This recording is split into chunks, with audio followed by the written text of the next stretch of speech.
right. Hi, my name is Mara Linsky-Deegan, and I am the Associate Curator and Registrar here at the MacNider Art Museum in Mason City, Iowa. And today we are in what we call our Winston Gallery. We also call it the Red Room for obvious reasons. The Winston Gallery houses our oldest pieces of artwork. Most of the pieces in this room were created in the 1800s, and some were right around 1900. So they are definitely the oldest pieces in our collection. And one of the things people ask when they walk in here is, oh my goodness, you guys have a lot of portraiture. Why did people take so many, or paint so many portraits? And so that's kind of what we're going to talk about today. We're going to talk about why we have portraits and kind of some of the similarities and differences between different kinds of portraits. So lots of our visitors will ask, why do you have so many portraits in this room? And one of the reasons that I shoot back at them and I say, why do you think? And they say, well, probably in the 1800s, they didn't have cameras, so they couldn't take a picture of your family or yourself or anything. And actually, there is a fun fact that I learned. The first photographic reproduction cameras that made a photograph that you could take with you were created and used in the 1820s, which is actually a little bit before people kind of think that cameras were around. But it wasn't until the late 1880s that they started making cameras that the everyday person could use. And so that is probably part of it, is that in the earlier 1800s, if you wanted a picture of yourself or somebody in your family, portraiture was the way to go. And people always also ask, why would you want a portrait, of yourself or somebody you love painted in the first place? And I always challenge you to think about your home. And if you're sitting at home watching this right now, you can actually do this right in person. Walk around your house and look around and see if you can pick all the different photographs that are around your house, like on display. And I want you to tell me what those photographs are of. Are they of people that you know, like your family members? Are they of your pets? Are they of places that you guys went on vacation? Think about all the cool things that you like to save on your photographs and put on display. And I think maybe that might be a reason that so many people like to paint portraits, because they wanted to remember what their family members look like, and then also have those on display so they could see them every day. Especially if it was kind of hard to get to see somebody like your cousin or your grandmother or something. It'd be a great way to have them in your family and in your life, even when you couldn't see them every day. So today we're going to talk about two different portraits that are on display. The first one is right here. It is by an artist named J. Reed, and it is a portrait of Julia Higley. It is oil on canvas, and it was finished in 1897. And it is a gift to our museum from the Julia Higley House Trust, and it was given to us in 1987.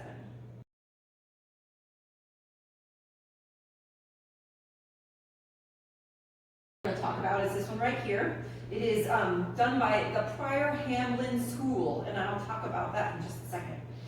It is an untitled portrait of a gentleman. It is oil on canvas, and it was done around 1850, and it was a museum purchase in 1968. So really quickly, when we say a school, when we're talking about artists, sometimes we don't know exactly who painted it, but it was maybe one of a few people or a group of people that were all painting the same way. And so with the Prior Hamlin School, there were two artists, William Matthew Prior and his brother-in-law, Stuyvesant Hamlin, who created portraits, but they look so similar that sometimes it's hard to tell who painted what.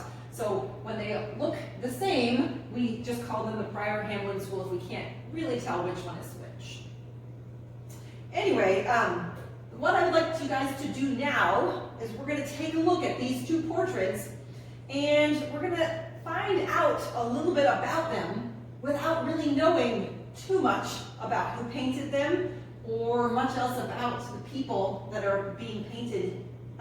We do know a little bit, and I'll talk about that in a second. But the first thing we're going to do is we're going to talk about the similarities between these two portraits. So let's give you a second just to look at them both, and I want you to kind of maybe list a couple of things that this one and this one have in common, or the ways they look the same.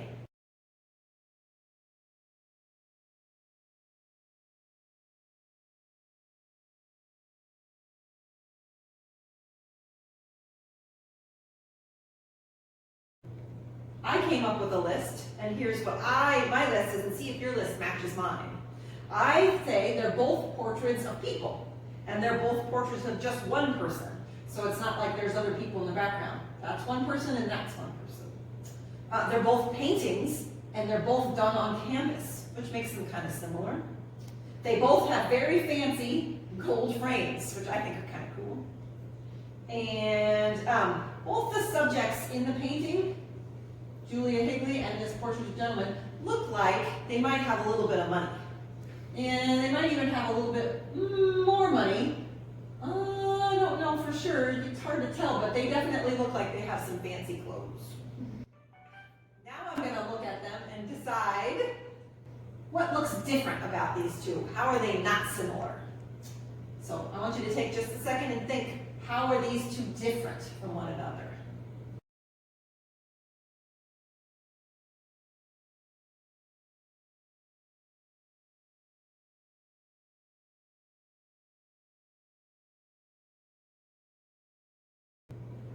I have my own list. All right, let's see if my list matches your list. So, the first thing I noticed was that this one, we know who it is. It's Julia Higley. This one, it just says, Untitled Portrait of a Gentleman. So we don't actually know necessarily who this is. So that's one difference. Let's see here. This one here, J. Reed, looks like maybe it was painted by somebody who was taking a little bit more time.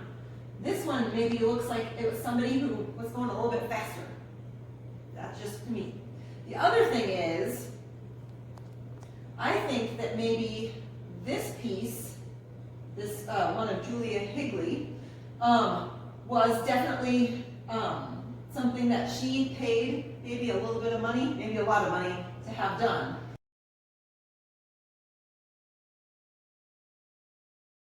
Now this one, this is something that I did some research on, and I found out a little bit more about this one, because a lot of people, when they look at that one, they think, I wonder if that artist had some training in art. They may have, but one of the things that the prior Hamlin School artists would do is they would tell the people they were painting, if you want a little bit more detail and it to look a little fancier, you got to pay a little bit more. And if you want it to look maybe a little bit flatter, but just kind of look like you didn't have to pay as much. So that might be one of the reasons that this one looks a little bit different than this one.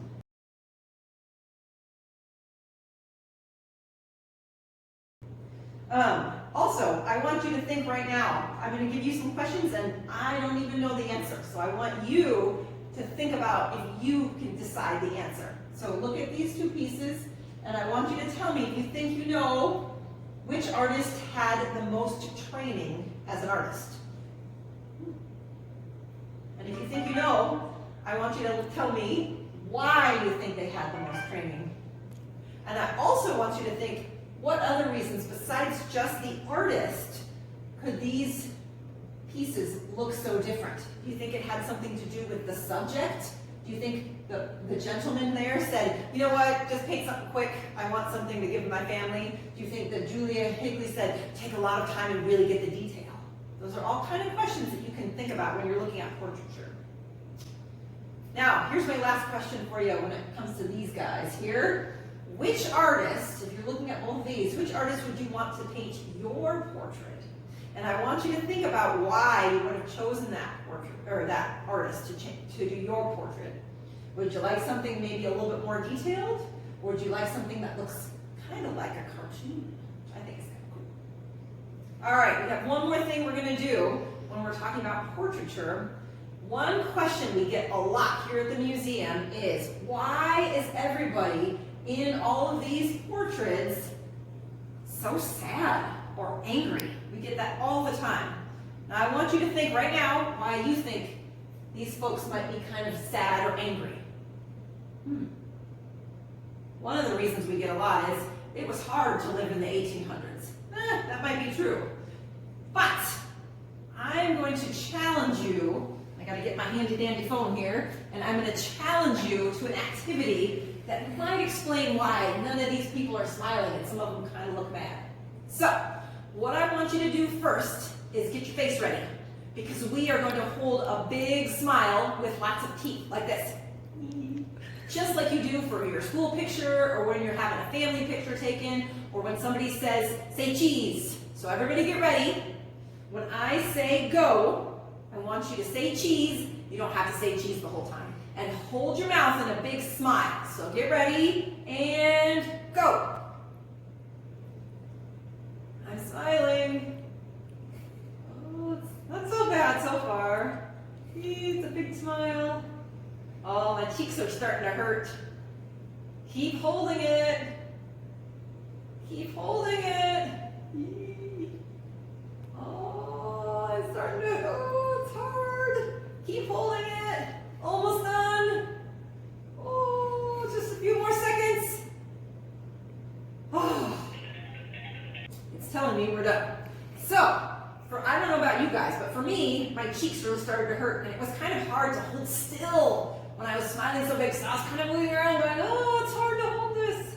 Now, on your own, that was just 30 seconds, and on your own, all I want you to do is just have a nice resting face like this. Where you're not smiling, and you're not frowning, you're just holding your face kind of calm, maybe even looking a little bit sad or mad, like this. And think about how much easier it is to hold your face like this than it is like this. And think about how long it takes to have your portrait painted. It's not just a quick thing like getting your picture taken. That takes about maybe 1 second, maybe even less. Having your portrait painted might take a little bit longer. Sometimes maybe 2 or 3 or 4 hours, or maybe even a whole day, off and on, so that you can move for a little bit. But if you had to hold a big smile like this for an hour, think about how much pain your face would be in. And think about how much easier it is to kind of hold a expression like that. Yeah, if you want to learn more about portraiture, if it's okay with your parents, you can go online and type in American portraits, and you will get all kinds of cool portraits from all around the United States.